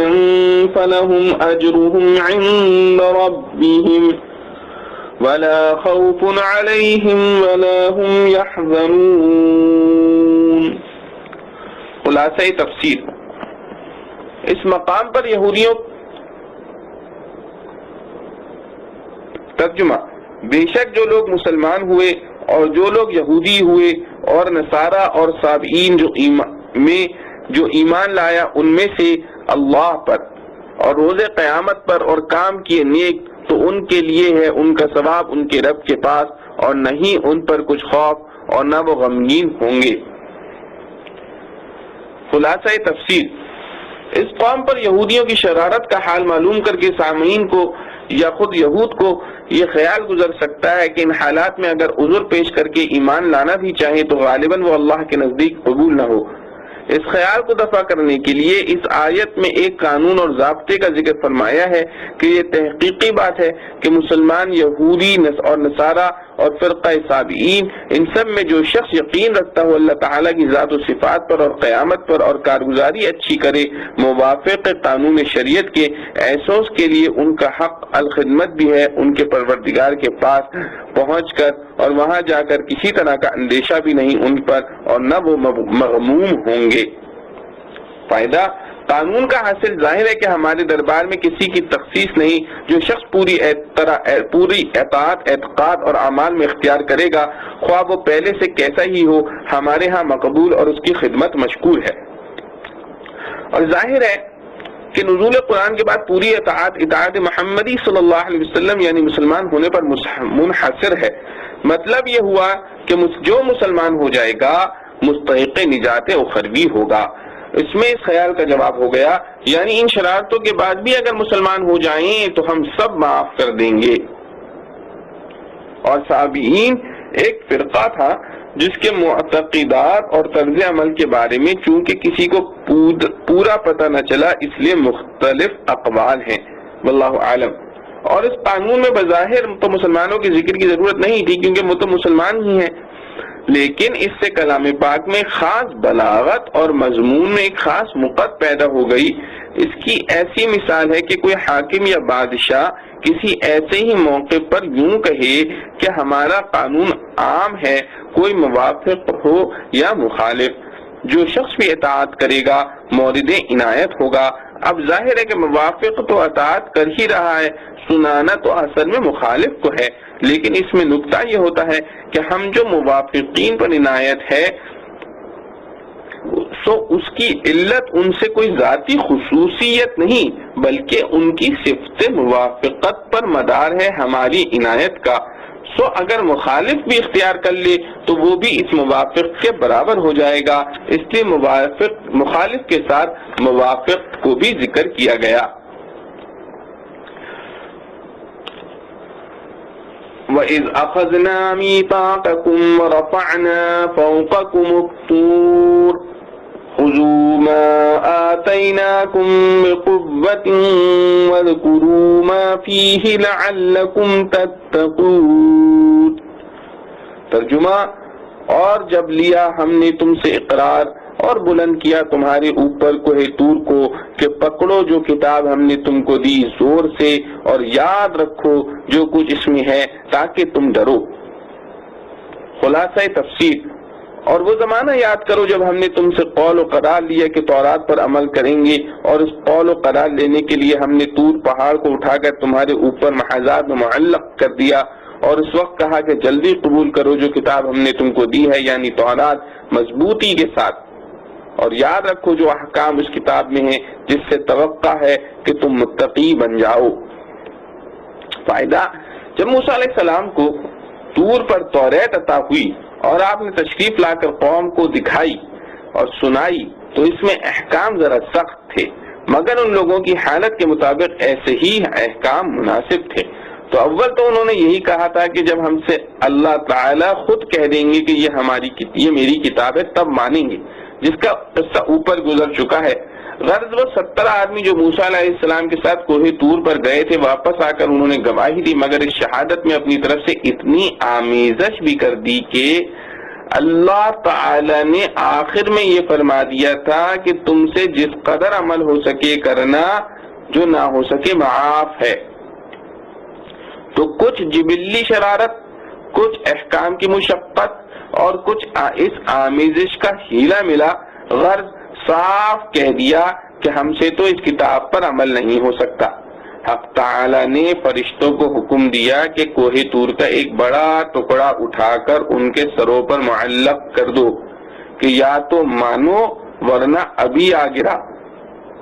آخر چار ناچار ماننا پڑا۔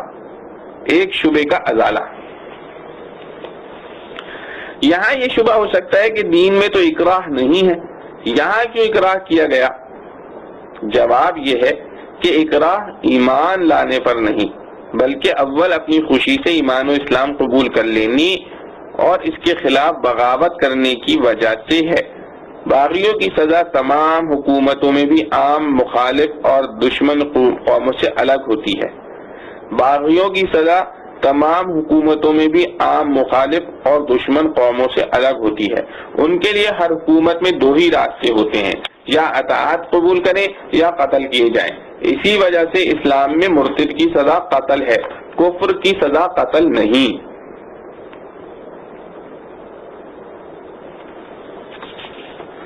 ثم توليتم من بعد ذلك فلولا فضل الله عليكم ورحمته لكنتم من الخاسرين۔ ترجمہ، پھر تم پھر گئے اس کے بعد، سو اگر نہ ہوتا اللہ کا فضل تم پر اور اس کی مہربانی تو ضرور تم تباہ ہو جاتے۔ خلاصہ تفسیر، پھر تم اس قول و قرار کے بعد بھی اس سے پھر گئے، سو اگر تم لوگوں پر خدا تعالیٰ کا فضل اور رحم نہ ہوتا تو اس عہد شکنی کا مقتضا تو یہ تھا کہ ضرور تم فوراً تباہ اور ہلاک ہو جاتے، مگر ہماری عنایت و رحمت عامہ ہے کہ حیات مستعار کے ختم ہونے تک مہلت دے رکھی ہے، لیکن کب تک؟ آخر بعد از مرگ وبال اعمال میں مبتلا ہوگے۔ فائدہ، حق تعالی جل شأنہ کی رحمت عامہ دنیا میں مومن کافر سب پر ہے، جس کا اثر عافیت اور دنیاوی راحت ہے۔ رحمت خاصہ کا ظہور آخرت میں ہوگا، جس کا اثر نجات اور قرب خداوندی ہے۔ بظاہر اس آیت کے جز و آخر کے مخاطب وہ یہودی ہیں جو حضرت صلی اللہ علیہ وسلم کے زمانے میں موجود تھے۔ چونکہ حضور پاک صلی اللہ علیہ وسلم پر ایمان نہ لانا بھی عہد شکنی میں داخل ہے، اس لیے ان کو بھی عہد شکنوں میں داخل کر کے بطور مثال فرمایا گیا کہ اس پر بھی ہم نے تم پر دنیا میں کوئی عذاب ایسا نازل نہیں کیا جیسا پہلے بے ایمانوں اور عہد شکنوں پر ہوتا رہا۔ یہ محض خدا کی رحمت ہے، اور چونکہ اب از روح احادیث ایسے عذابوں کا نہ آنا حضور پاک صلی اللہ علیہ وسلم کی برکت ہے، اس لیے بعض مفسرین نے فضل و رحمت کی تفسیر بعثت محمدیہ صلی اللہ علیہ وسلم سے کی ہے۔ اس مضمون کی تائید کے لیے گزشتہ بے ایمانوں کا ایک واقعہ اگلی آیت میں بیان ہو رہا ہے۔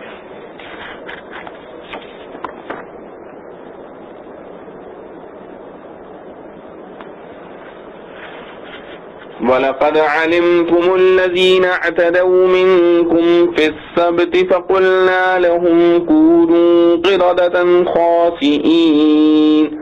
فَجَعَلْنَاهَا نَكَالًا لِمَا بَيْنَ يَدَيْهَا وَمَا خَلْفَهَا وَمَوْعِظَةً لِلْمُتَّقِينَ۔ ترجمہ، اور تم خوب جان چکے ہو جنہوں نے کہ تم میں سے زیادتی کی تھی ہفتے کے دن، تو ہم نے کہا کہ ان سے کہ ہو جاؤ بندر ذلیل، پھر کیا ہم نے اس واقعے کو عبرت ان لوگوں کے لیے جو وہاں تھے اور جو پیچھے آنے والے تھے، اور نصیحت ڈرنے والوں کے واسطے۔ خلاصہ تفسیر، اور تم جانتے ہی ہو ان لوگوں کا حال جنہوں نے تم میں سے حد شرع سے تجاوز کیا تھا، دربارہ اس حکم کے جو ہفتے کے دن متعلق تھا کہ اس روز مچھلی کا شکار نہ کریں، سو ہم نے ان کو اپنے حکم قہری تکوینی سے مسخ کرنے کے لیے کہہ دیا کہ تم بندر ذلیل بن جاؤ۔ چنانچہ وہ بندروں کے قالب میں مسخ ہو گئے، پھر ہم نے اس کو ایک واقعہ عبرت انگیز بنا دیا ان لوگوں کے لیے بھی جو اس قسم کے معاصر تھے، اور ان لوگوں کے لیے بھی جو ما بعد کے زمانے میں آتے رہے، اور نیز اس واقعے کو موجب نصیحت بنایا خدا سے ڈرنے والوں کے لیے۔ فائدہ، یہ واقعہ بھی بنی اسرائیل کا حضرت داؤد علیہ السلام کے زمانے میں ہوا۔ بنی اسرائیل کے لیے ہفتے کا دن معظم اور عبادت کے لیے مقرر تھا، اور مچھلی کا شکار بھی اس روز ممنوع تھا۔ یہ لوگ سمندر کے کنارے آباد تھے اور مچھلی کے شوقین تھے۔ اس حکم کو نہ مانا اور شکار کیا، اس پر اللہ تعالی جل شأنہ کی طرف سے مسخ صورت کا عذاب نازل ہوا۔ 3 دن کے بعد وہ سب مر گئے۔ اس واقعے کو دیکھنے اور سننے والے 2 قسم کے لوگ تھے، فرما بردار و نافرمان۔ تو نافرمانوں کے لیے تو یہ واقعہ نافرمانی سے توبہ کرانے والا تھا، اس لیے اس کو نکال فرمایا، اور فرما برداروں کو یہ واقعہ فرما برداری پر قائم رکھنے والا تھا، اس کو موعظہ فرمایا۔ معارف و مسائل، دینی معاملات میں کوئی ایسا حیلہ جس سے اصل حکم شرعی باطل ہو جائے حرام ہے۔ اس آیت میں یہودیوں کے جس اعتداء یعنی حدود سے تجاوز کا ذکر کر کے اس کو سبب عذاب بتلایا گیا ہے، روایات سے ثابت ہے کہ وہ صاف طور پر حکم شرعی کی خلاف ورزی نہ تھی، بلکہ ایسے حیلے تھے جن سے حکم شرعی کا ابطال لازم آتا تھا۔ مثلا ہفتے کے دن مچھلی کی دم میں ایک ڈور کا پھندا لگا کر دریا میں چھوڑ دیا، اور یہ ڈور زمین پر کسی چیز سے باندھ دی، پھر اتوار کے روز اس کو پکڑ کر کھا لیا۔ تو یہ ایک ایسا حیلہ ہے جس میں حکم شرعی کا ابطال بلکہ ایک قسم کا استہزاء ہے، اس لیے ایسا حیلہ کرنے والوں کو بڑا سرکش